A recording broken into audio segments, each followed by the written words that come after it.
elements of the Act. Right now, they're extremely low, and they look like traffic offenses. That's basically my presentation. I will be happy to answer any of your questions. Okay, thank you, Commissioner. As I said at the onset, it's been a while, and so lots to get caught up on. We're going to start our round of questioning with 6 minutes. I'm going to go to Mr. Barrett. You have the floor, sir. Go ahead. Merci. Bon matin, commissaire. Good morning, Mr. Commissioner. Have you back at committee. It's been a year. A lot's gone on since then. I'll get right to it. Canadians can see which companies a designated public office holder held shares or options in before entering office, but not the value of those holdings.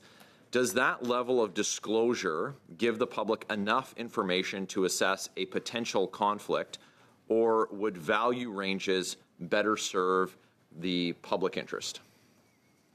Well, the crafters of the Act already decided it's important for the public to know what a person owns, and it leaves it up to the Commissioner to make a decision as whether what to do with them. Most of the things that they own which are of consequence are either disposed or placed in a blind trust. It's only items that are below a minimum threshold that people can hold. And it seems to me that was a decision the legislature took to say, you want to respect the privacy of people, you want to encourage people to come. They don't have to disclose everything they own and how much. They have to deal with it in such a way that there's no conflict of interest. And that's the choice the legislatures took. Would you suggest that a parliamentary, that a review of the Act by Parliament should consider that question? You having said that this was a decision taken by Parliament at its last review to leave it alone and at its inception, there's no value ranges, and so they go into the blind trust. But if it's a high performing stock, well, the trustee's not going to liquidate that. They're going to leave it in there, and the public office holder knows what they put in. Yeah, as you know, first of all, it's in a blind trust. The public officer has absolutely no idea what the trustee will do with it, and he cannot give him direction. So the trustees, most of them, will just hold it. They can trade, that's a privilege, obviously, and they will do, but they also have to account later on to the person who placed the things in trust. So the best course is to basically just a passive holder, and that's what most of trustees do. But they are not restricted to it. Then secondly, if the public office holders obviously knows what he placed in the trust, etc., and if he makes decisions that could be germane to what's in the trust, etc., in those cases, we establish what's called a screen, and in effect, we make sure that the decision maker does not make decisions regarding his very valuable asset that he has in the portfolio, which will be directly affected by his decision, and it is an asset that is specific. It's not part of general legislation or covered by legislation or covered by a class. So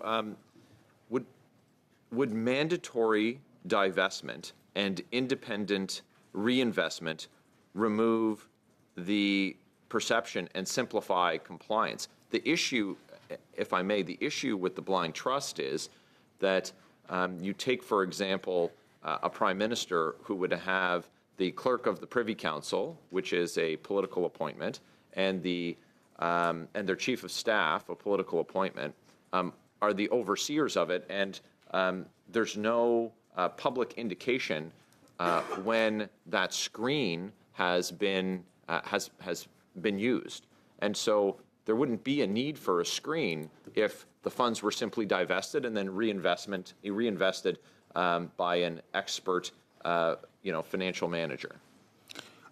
You're right, but it's a pretty simplistic solution, because you imagine you're suggesting that somebody who enters into public service sell all his assets, increase the great tax liability, obviously, for that year, etc., and only then leave it up to a trustee to deal what's best, what he thinks, the trustee thinks is best with the assets. It's something that can be done.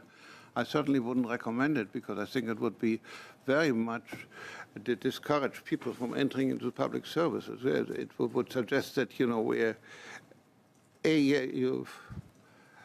If I may, Commissioner. great tax liability and B, also very much interference in his personal... If I may, sir, the objective here isn't about the encouragement of folks to run for office or to avoid tax liability, so much as it is to ensure that Canadians have confidence that the decisions taken by these public office holders are those that are in the best interest of their public, and there can be no appearance of a conflict or no perception that that they're taking decisions that are going to enrich themselves. And that's the root of my previous question. These conflict screens can cover dozens or hundreds of companies, but does your office have any ability to independently verify that the screen is triggered when required, or is it simply up to the political appointees of the designated public office holder to inform you? Let me first need a of all quick response, correct you with your assumption. The Act has specifically sets out 5 purposes. The last 2 are encourage experienced and competent persons to seek and accept public office, facilitate the interchange between private and public sector, minimize the conflicts between private interests and public duties, and provide resolution of those conflicts. So part of my job is exactly that, making sure that the best people can get into the public service and out with the least conflict of interest. Thank you, sir. Thank you, Mr. Barrett. Madame